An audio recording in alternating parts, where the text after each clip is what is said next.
அடுத்தது முதுகு வலிக்கான ரொம்ப ஒரு ஈஸியான ஆசனம் வந்து ஜட்டர பரிவிருத்தி அப்படிங்கிற ஆசனத்தோட வேரியேஷன். டின்னருக்கு உண்டான ஒரு டிப்ஸ். ஹெல்த்தியாக டின்னருக்கு என்ன மெனு இருக்கலாம், என்ன நம்ம ரெசிபி ட்ரை பண்ணலாம், அது ஒன்று. என்னெல்லாம் அவாய்ட் பண்ணணும். ஸோ முதுகு வலி இருக்கிறவங்க ஸ்லைட்டாக ஃபீட்டை பார்த்து வச்சுட்டும் ஆரம்பிக்கலாம். இல்லை உங்களுக்கு சேர்த்து வச்சுட்டா வலி இல்லை, கம்ஃபர்டபுளாக இருக்குன்னா 2 பொசிஷன் எதில் வச்சுட்டு வேணாலும் நீங்கள் ஆரம்பிக்கலாம். ஸோ இந்த சென்டர் பொசிஷன் உள்மூச்சு எடுத்துக்க போகிறோம். Inhale here, exhale. 2 கால்களும் left side, face to right. நல்ல கழுத்தை தூக்கி காது தரையில் படுற மாதிரி திரும்புங்க.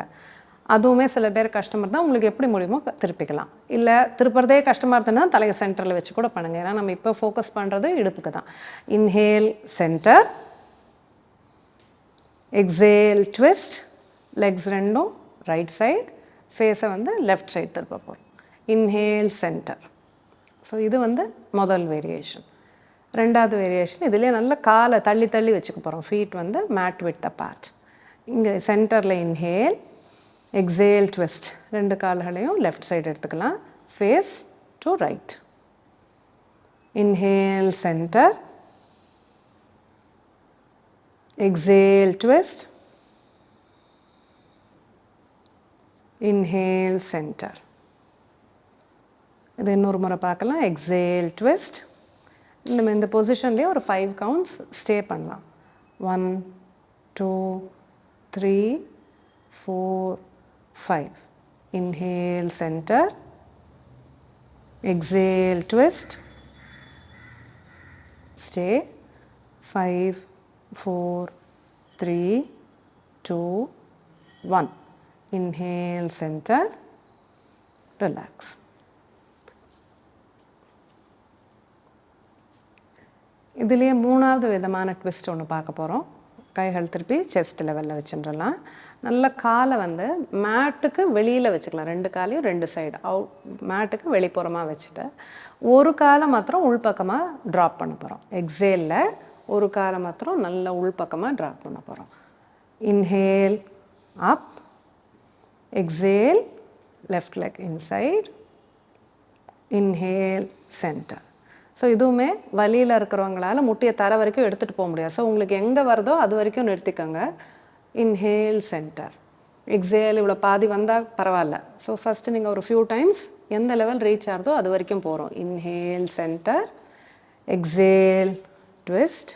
ஸோ ஒரு ஃபியூ டைம்ஸ் ப்ராக்டிஸ் பண்ண இங்கே ஹிப்பு ஃப்ரீ ஆகிடும். உங்களுக்கு நல்ல முட்டி வந்து தர வரைக்கும் போகும். ஸோ இது ஒரு 3வது வேரியேஷன் உங்களுக்கு ட்விஸ்ட்டில். Feet together, relax. கால்களை நல்லா நீட்டின்றலாம். ரிலாக்ஸ். ஸோ இப்போ பார்த்த 3 வேரியேஷன், ட்விஸ்ட்டோட 3 வேரியேஷன். அதுக்கு முன்னாடி பார்த்த ஹிப்அப், அதுக்கு முன்னாடி பார்த்தது அபானாசனா, அதோட வேரியேஷன். ஸோ இந்த 3 ஆசனாஸும் நம்ம எவ்ரிடே ப்ராக்டிஸ் பண்ணால் உங்களுக்கு எவ்ரிடே வரக்கூடிய ஸ்ட்ரெயினால் வரக்கூடிய முதுகு வலி நல்லாவே மேனேஜ் பண்ணிக்க முடியும். நான் முதல்ல சொன்னது போல் ஒரு டிஸ்க் பல்ஜோ இல்லைன்னா ஒரு நர்வ் கம்ப்ரெஷன் ரொம்ப சிவியராக இருக்குது, அக்யூட் பெயினாக இருக்குது அப்படிலாம் இருந்ததுன்னா நீங்கள் டாக்டரையோ தெரபிஸ்டையோ பார்த்து உங்கள் ப்ராக்டிஸை மாடிஃபை பண்ணிக்கலாம். டின்னருக்கு உண்டான ஒரு டிப்ஸ். ஹெல்த்தியாக டின்னருக்கு என்ன மெனு இருக்கலாம், என்ன நம்ம ரெசிபி ட்ரை பண்ணலாம், அது ஒன்று. என்னெல்லாம் அவாய்ட் பண்ணணும். ஸோ பல பேருக்கும் நமக்கு இருக்கிற ஒரு கம்ப்ளைண்ட், ஏதாவது ஒரு இடத்துல வலி இருக்குது. ஒன்று கழுத்து வலி, முதுகு வலி, அசிடிட்டி, ப்ளோட்டிங் எல்லாமே இருக்குது. இதுக்கு வந்து மெயின் ரீசன் நம்ம உடம்புல ஆசிட் ஃபார்ம் ஆகிறது. புளிப்புத்தன்மை ஜாஸ்தியாக ஆக நம்ம சாப்பாட்டில் புளிப்புத்தன்மை ஜாஸ்தி ஆகிறச்சு அசிடிட்டி ஜாஸ்தியாகும். ஸோ அந்த அசிடிட்டி ஜாஸ்தியானா உங்களுக்கு எங்கே வலி இருந்தாலும் அதை வந்து அக்ரவேட் பண்ணிவிடும். ஸோ மெயினாக நம்ம டின்னருக்கு என்ன ஞாபகம் வச்சுக்கணுன்னா, புளிப்பு இல்லாத வகையான சாப்பாடுகளை எடுத்துக்கலாம். ஸோ புளிப்பு இல்லாத அப்படின்னா நம்ம யூஸ்வலாக நமக்கு பழக்கமான இட்லி, தோசை எல்லாமே புளிச்ச மாவில் தாங்க பண்ணுறோம். ஸோ அது பண்ணாமல் ஃப்ரெஷ்ஷாக அரைச்ச தோசை மாவு. தோசையிலையும் நம்ம நிறைய வெரைட்டிஸ் இருக்குது. கம்பு தோசை, கேழ்வரகு தோசை, இல்லைன்னா மிக்சடு ஒரு அடை மாதிரி பண்ணாலும் அது ரொம்ப கேஸாக ஆகாமல் ஃப்ரெஷ்ஷாக அரைச்சி லிமிட்டடாக எடுத்துக்கணும். ஸோ புளிக்க விடாத அடை மாவாக இருக்கலாம். இல்லைன்னா அவல் உப்புமா, வேறு ஏதாவது உப்புமா வகைகள் எடுத்துக்கலாம். நீங்கள் அரிசி உப்புமா கூட எடுத்துக்கலாம். ஆனால் லிமிட்டட், ரொம்ப கார்ப்ஸும் ஜாஸ்தி இல்லாமல் லிமிட்டட் குவான்டிட்டி கார்ப்ஸ் எடுத்துக்கணும். ப்ரோட்டீன் கொஞ்சம் சேர்த்துக்கலாம். ஸோ அதில் என்ன காம்பினேஷன்னா ஸ்ப்ரவுட்ஸு. பச்சை பயிறு பெசரட்டுன்னு சொல்லுவோம், பச்சை பயிறு தோசை. ஸோ இந்த மாதிரி நிறைய புளிக்காத மாவில் செய்யக்கூடிய தோசை வகைகள் சாப்பிடலாம். கோதுமை தோசை அந்த மாதிரிலாம் கூட நீங்கள் பண்ணிக்கலாம். ஸோ நீங்கள் வந்து உங்களோட இன்னோவேட்டிவ்னஸ் க்ரியேட்டிவிட்டியும் இதில் கொண்டு வாங்க. ஞாபகம் வச்சுக்க வேண்டியது என்னன்னா, புளிப்புத்தன்மை இல்லாத சாப்பாடை நீங்கள் டின்னருக்கு எடுத்துக்கோங்க. டைமிங் என்னவாக இருக்கணும்? சாப்பிட்றதுக்கு 2 மணி நேரம், தூங்குறதுக்கு 2 மணி நேரம் முன்னாடின்னு சொல்கிறாங்க. நான் 12 மணிக்கு தான் படுத்துப்பேன் அப்படின்னா 10 மணி வரைக்கும் சாப்பிட்லாமா? கண்டிப்பாக கிடையாது. ஸோ நீங்கள் வந்து ஒரு 6:30 to 7 உங்களோட டின்னர் டைமாக வச்சுக்கோங்க. அதுக்குள்ளே முடிச்சுருங்க. அதுக்கு மேலே இல்லை எனக்கு லேட் ஆகிடுச்சு, நான் வெளில போயிட்டேன், எனக்கு ஒர்க்கே லேட்டு, நான் 8 மணிக்கு தான் வரேன் அப்படிலாம் இருந்தால் அன்றைக்கி வந்து உங்களுக்கு பழம் தான் டின்னர்னு நீங்களாக டிசைட் பண்ணிக்கணும்.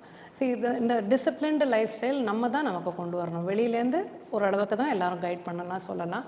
பட் ஆனால் அது செய்யணும், செயல்முறைப்படுத்தணும் அப்படிங்கிற டிசிப்ளின் உங்ககிட்டேருந்து தான் வரணும். ஸோ இது எல்லாத்துக்குமே நம்ம லைஃப் ஸ்டைல் மாடிஃபிகேஷனுக்கு மெயின் ஆள் வந்து நீங்களும் உங்களோட வில் பவரும் தான். ஸோ இந்த எபிசோட்லேருந்து நீங்கள் உங்கள் வில் பவரும் உங்கள் கன்விக்ஷனையும் நல்லா டெவலப் பண்ணிவிட்டு டின்னரை வந்து டயத்துக்கு சாப்பிட்றதுங்கிறத முடிவெடுத்துக்கோங்க. வயரை குறைக்கிறதுக்கு மெயினாக நம்ம பார்க்கக்கூடிய ஆசனங்கள் படுத்துட்டு செய்யக்கூடிய சில ஆசனங்கள். அதில் நிறைய வேரியேஷன்ஸ் இருக்குது. ஒரே ஆசனங்களை பலவிதமாக பண்ணலாம். நம்ம இன்றைக்கி பார்க்கக்கூடிய வேரியேஷன் சிம்பிள் வேரியேஷன்ஸ். இப்போ நம்ம பார்த்துட்டு இருக்க எல்லா ஆசனமே ஒரு பிகினர்ஸ்க்கு உண்டான ஆசனங்கள் தான். ஸோ அதை எப்படி பண்ணுறதுன்னு பார்க்கலாம். ஒபிசிட்டி அது ஒரு மேஜர் லைஃப் ஸ்டைல் டிஸார்டராக மாறிட்டு வருது. ஸோ நிறைய பேர் ஐடி கம்பெனியில் வேலை பண்ணுறோம், நைட் ஷிஃப்ட் இருக்குது. ஸோ அவங்கெல்லாம் இன்வேரியபிளி எல்லாருக்குமே அந்த ஒபிசிட்டி இப்போ உடனே இல்லைனாலும் கொஞ்ச நாளில் வந்துடுறது. அதுக்கு மெயினாக என்ன காரணம்?